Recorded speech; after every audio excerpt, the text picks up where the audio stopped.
Ian, thank you so much for hopping on a chat with me. I love to do inspirational interviews with people who I find inspiring. And I reckon if I find them inspiring, someone else out there is going to find them inspiring. And my whole mission in life is to get people moving and grooving and feeling good with themselves, despite whatever else is going on in the world. We have gone through a pandemic together, and I have been online training you.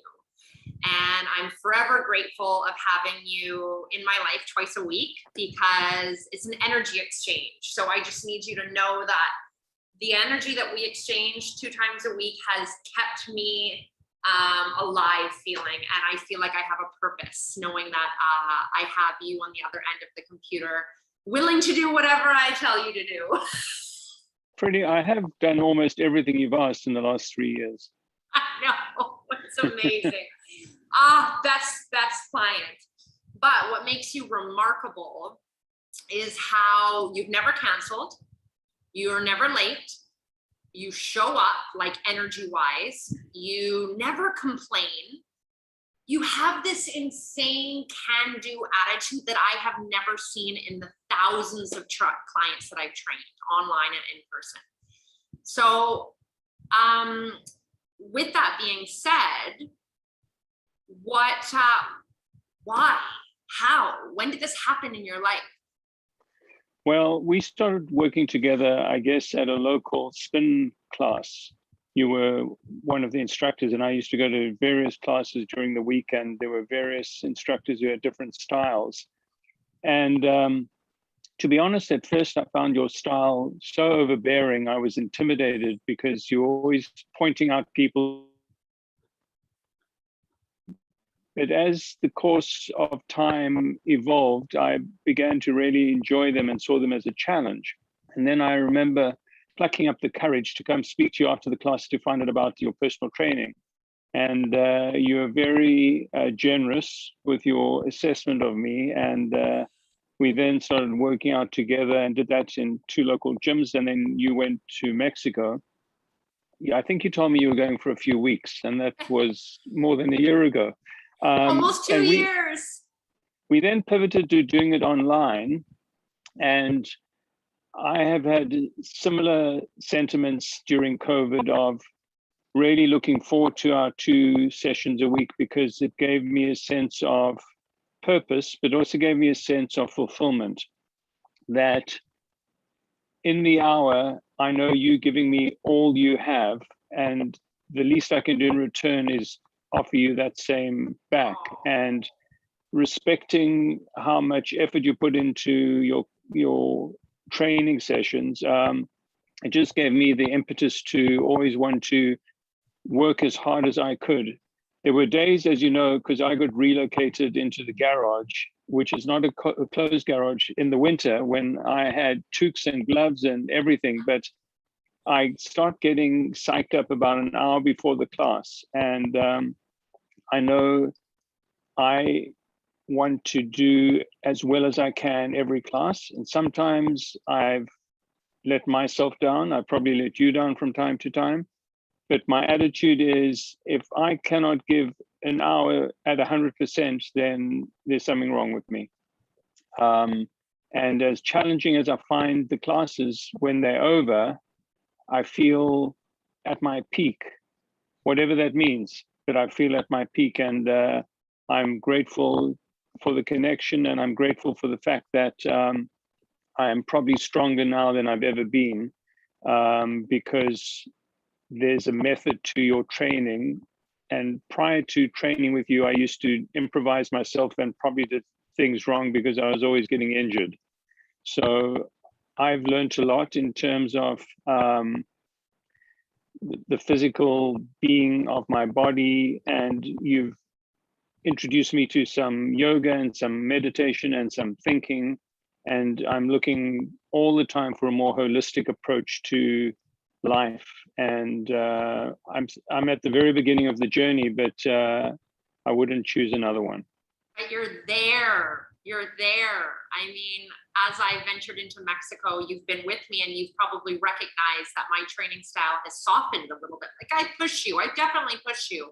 but I'm always like, listen to your body as we're warming up, as we're cooling down. So I'm so thankful for your willingness to try new things, right? So before you had that courage to come up to me in spin class, you were a bit of a cardio junkie, I would call it. Would you agree with that term? Yeah, I only knew how to measure my fitness based on cardio. So I would spin 3 times a week. I would run once a week. I would bike once a week. And pretty much 6 days a week, I was doing very similar things. And I've never been one who's enjoyed stretching or warming up. So when you reach your mid to late 50s, things start catching up with you. And I was forever spending time undergoing physiotherapy for a hamstring or a quad or an Achilles tendon or an ankle or a back. I haven't eradicated that completely, but I've been a lot more protected in terms of the approach that you offer. So I only knew cardio. That was my gatekeeper. And I've subsequently learned that you can still get really strong and become functional without doing cardio 6 times a week. And so I'm appreciative of learning those things and understanding that there are different ways to train and there are ways that are smarter than others. And I guess I regret having not met someone like you when I was 40 years old, because I would probably be even stronger now and have a more acceptable approach to holistic training. But it's never too late. It's never too late. And we have to just look at facts, right? When you start is when you start. So what have you recognized, have you noticed anything change since you started strength training? Like in your mentality, in your body? I guess Yeah, I guess I got over the lust for cardio, and I find it challenging. I'd never ever done weights before. I'd never done any strength training. I'd always basically put on my runners and gone for a run or gone for a bike ride. And so it's understanding I guess, how your body is composed in terms of different muscle groups and the need to be as balanced as possible. And so what I'm also learning is you don't have to be, sweating profusely at the end of a training session to have worked hard. And there's still so much to learn, but I guess I feel more at peace with myself physically than I ever have before, because I know I'm getting a balanced approach to training, and that's very important.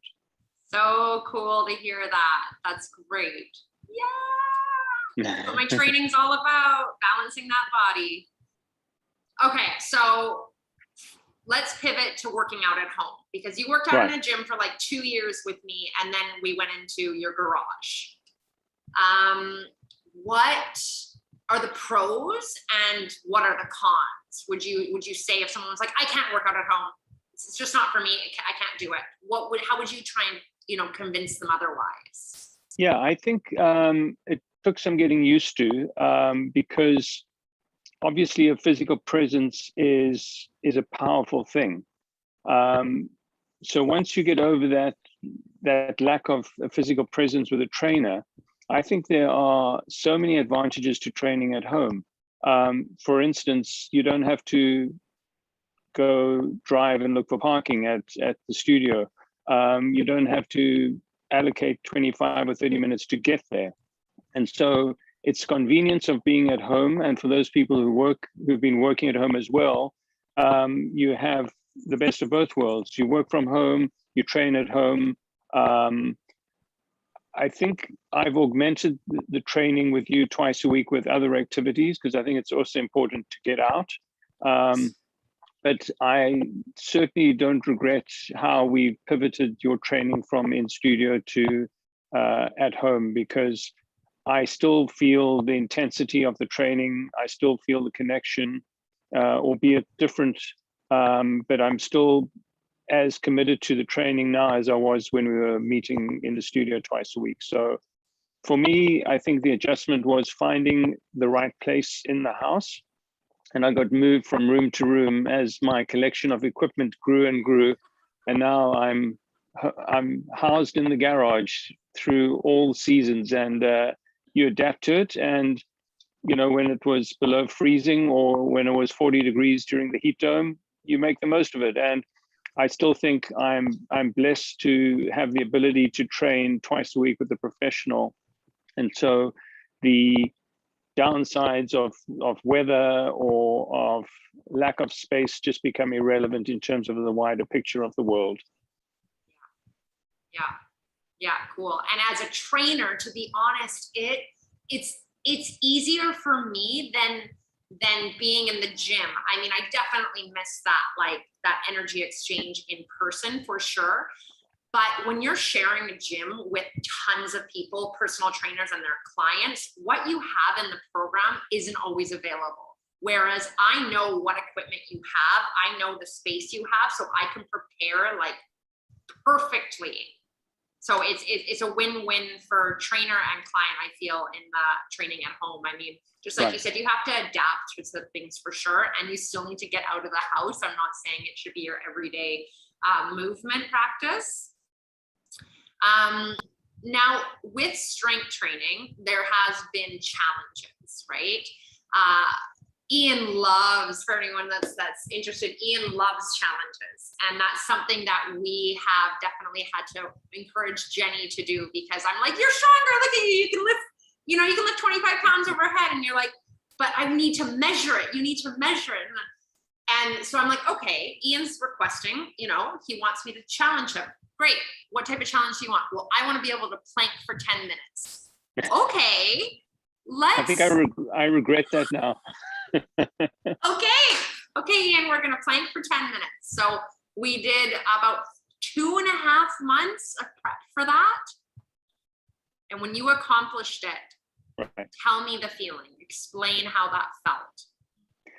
Well, before I answer the question, I want to say I was half joking when I knew about the 10-minute plank. And then I realized that there was no turning back. And there were times, because we trained Tuesdays and Thursdays, and I think Tuesday was planking day. Monday evening would roll around and I would think, oh my goodness, we've got a 7-minute plank tomorrow. And it got into my mind.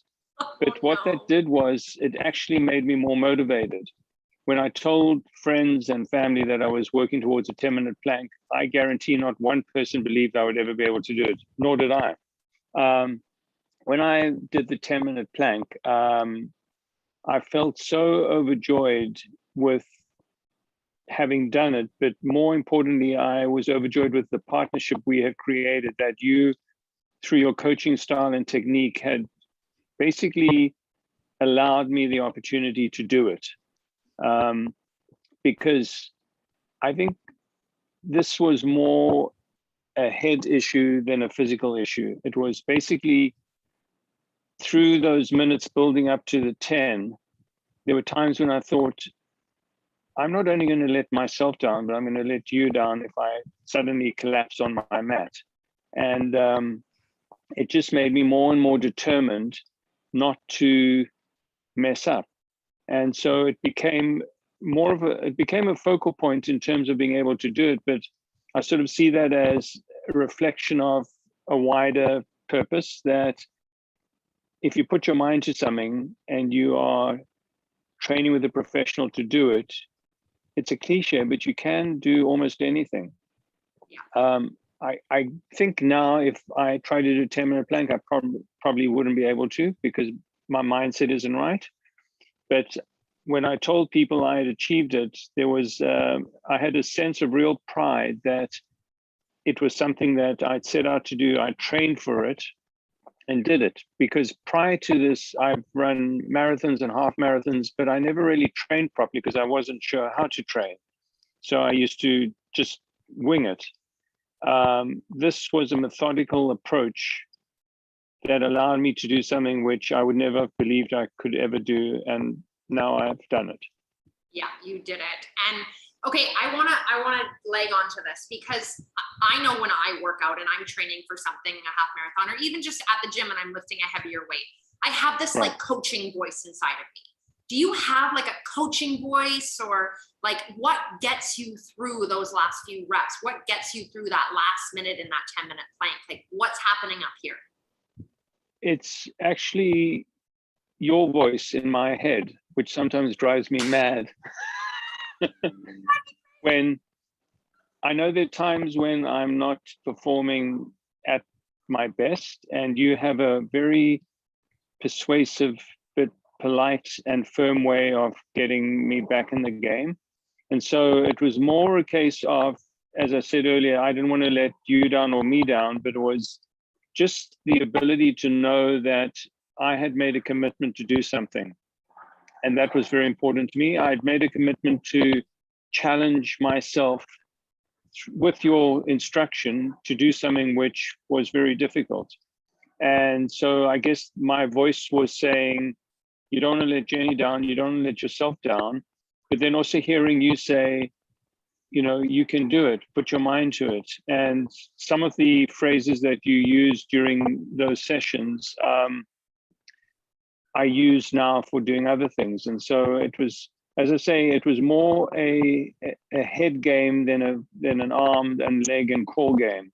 And Absolutely. I think that probably relates to all types of training, that if you modify what you're doing in order to be able to achieve something, you will be able to do it. Yeah, 100%. 100%. And you're not the first client that has said that. Like, cause I always ask like clients, I'm like, you know, how did you complete the growth grind? Or how did you, and they're like, your voice was in my head. You can do anything for 10 minutes. Come on, you're better than that. All those little, like, it really sticks in there, right? You do have the ability to know when people aren't giving 100% effort. And I think that's admirable that you, because I see each class as a partnership.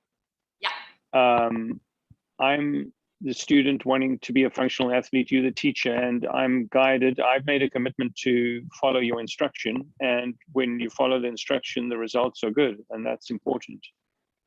So cool. So cool hearing this. Have you noticed that you've gained since starting strength training or training? Okay, can I ask you a question? When did you start your cardio journey? Like, have you always worked out? High school? I mean, have you always moved your body? Pretty much in elementary school, I was on the track team, and I used to do cross country, and then ran in high school, never competitively, but and at university. And as long as I can remember, running was always my primary form of exercise. And I would love nothing more than to just, as I say, put on my runners and go into the forest and just run as long as I could.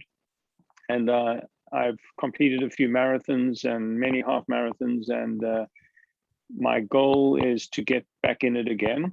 I recently was diagnosed with early stages of Parkinson's, so I have a few more challenges in terms of getting back to where I was, but I'm confident after having done a 10-minute plank that I'll be able to run a 5-kilometer race or a 10-kilometer race, and that's my sort of goal. But I'm more respectful now that those challenges need more work and other forms of intervention in order to make them happen. But because I know I'm able to do things that I never thought I could do, the only obstacles in my way now are obstacles that I'm allowing to be in my way. And so that's my goal now, is to overcome those challenges and to make new goals. Exactly. And it is so much easier when you have like a cheerleader and a professional working with you, you know, whether it be anything in your life. I mean, when you have someone else holding you accountable and being that cheerleader and being like, you can do that, and saying those words, right, it really helps you, because it's hard to do stuff alone. It really is, you know? Yeah. And it's interesting you said, I've never missed a class. Well, I don't want to jinx it, but you know, in 3 years, I've never missed a class because I don't want to.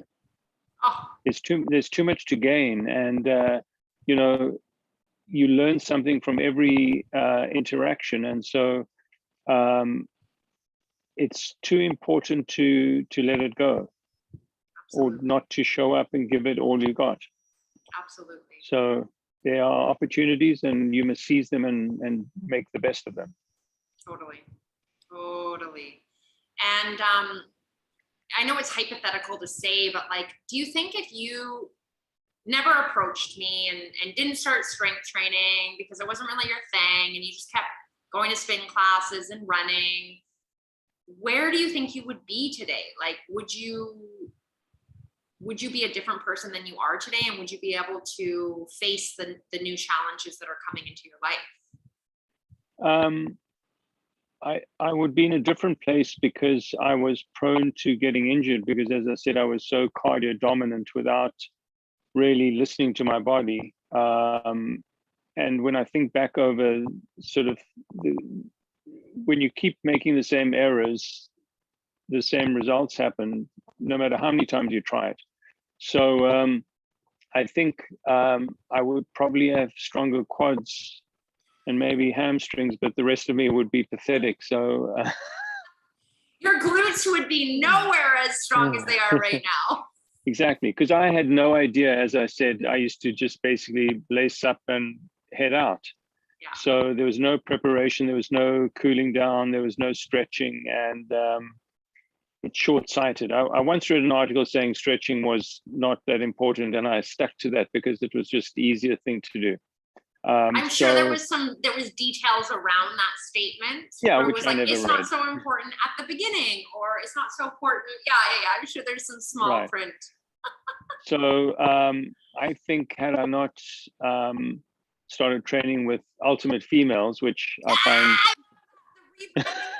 I had to, but I feel like you're training with Jenny. Like I still have online male clients. I actually have an in-person male client here. I love working with males. That you gentlemen work differently. They just do. So yes, we've been in a different place, and I sort of see this probably as long as you want to have me as a client. Just so many opportunities in order to develop my ability to be a functional athlete, and I'm not even sure what that means anymore, because I just think where I am physically now is a place I've never been before, and this, as I said, is the beginning of the journey. Yeah, it is totally the beginning. Okay, bonus question. What's your favorite exercise and what's your least favorite exercise? My favorite exercise is the last second of the 10-minute plank, because you've achieved everything. I'm not sure I have a favorite. I know the ones that I can execute well become favorites because not that they're easier physically, but because mentally you can just do them. My least favorite is when we're doing sets of push-ups and you are not doing them with me, because you're on your knees, and you say, "Come on, push up! Come on, push up!" Which reminds me of something. One day when we were working at the gym, and I think there was a fundraiser for a charity, and your clients became your instructors. Yeah. And I enjoyed putting you through your paces for 10 minutes. That was excellent. So train the trainer. That was so fun. I guess what I've done is I've basically seen every exercise you give me as a challenge, and some are more difficult than others, but in terms of, there aren't any I can think of now that I say, I hope we do those in our next session, or I hope we don't do them, because I just see it as part of a plan that you have in order to make things as balanced as possible. Yeah, definitely. I'm happy you trust me with that. That's awesome. Yes, Train the Trainer was so much fun. And I have to let you know that I am currently working on my upper body strength, because I have to be balanced. I have to. I can do a few push-ups now. Yeah, I can do a few push-ups. I can probably do 5. I'll show you tomorrow. All right. I don't want to ruin my hair and everything right now. I understand. Ian, this was absolutely insightful and beautiful. for me to hear everything you had to say. And I hope that this inspires someone to get a little bit more motivated and make a healthier choice for themselves, and understand that pushing yourself is going to it's gonna domino affect your whole life and your whole attitude towards life. Well, it's interesting because not only do I hear your voice when I'm training, but I also hear your voice when I reach for a bag of chips or a Score Blizzard or an extra glass of wine. I can hear you with disapproval. So you've also not only had an impact on my strength training, but also on my diet. So awesome. I'm pretty lenient though, you have to admit. Like I've never pushed you. I sneak in little questions here and there, like, oh, what'd you have for breakfast? What'd you have for dinner? What'd you do this weekend? Because I don't like the all or nothing approach, right? It's a balanced life, it's a balanced body. So it's all about enjoying when you can enjoy, but also realizing that you need to nourish your body 99% of the time. I do remember when I first started working out with you, you asked for a food log from a few days, and I especially altered the family meals to make it look as good as possible, but you didn't approve. Lied. You said, too much sugar. You're eating too much fruit. What's going on? You're a vegetarian. And I said, I need to see more vegetables. And you were like in shock. You were like, I'm a vegetarian? And you're telling me to eat more vegetables. I was like, yeah, where are the vegetables? There were lots of beans. Yeah, lots of beans, lots of legumes, which is fine, which is good. But more vegetables, always vegetables on every plate. Breakfast, lunch, dinner, snacks, boom. Anywho, this has been swell. Do you have anything that you would like to add to perhaps inspire someone? I think if you're not doing any training, start tomorrow. Don't put it off. And it doesn't have to be so hard that it's uncomfortable. I think what I've learned from you is you understand the pace and development of the exercise program. And I always feel safe and secure knowing that I'm not going to get hurt. I'm not going to damage myself because you're a professional. And so anyone who feels intimidated with a one-on-one class online or one-on-one in person, I just think all you got to do is try your hardest and know that what you're doing is good for you. It's good for your longevity. It's good for your way of life. It's good for your way of thinking.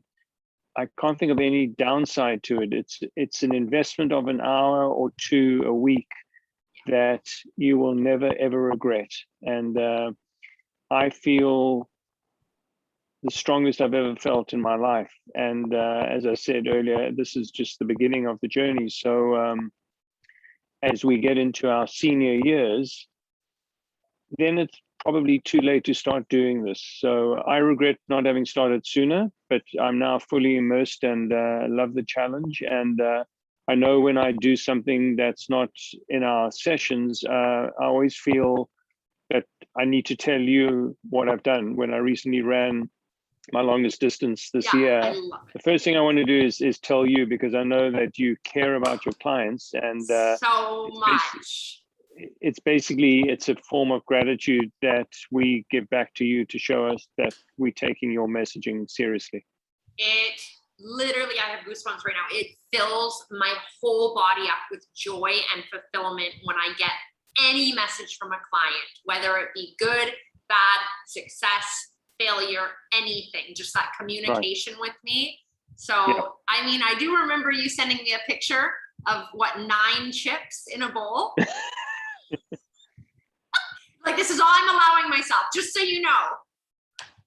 Well, for some reason, that brand of chips does the nutritional breakdown based on 9 chips. So I thought, I'm going to measure this out properly. I love that. That is so funny. Oh, Ian, such a pleasure, such a pleasure. Thank you so much for being here. And I thank you for your time and your openness. You're welcome. Can I come back as a guest when I've done the 20-minute plank? Oh my gosh, yes. We should just film the 20-minute plank and have the interview while you're doing the plank. That would be a good distraction, eh? There'll be lots of groaning and grunting. Oh, so incredibly proud of you, Ian. Thank you for allowing me this gift of training you. So thankful. Thank you very much. Take care. Okay, take care. Bye. Bye.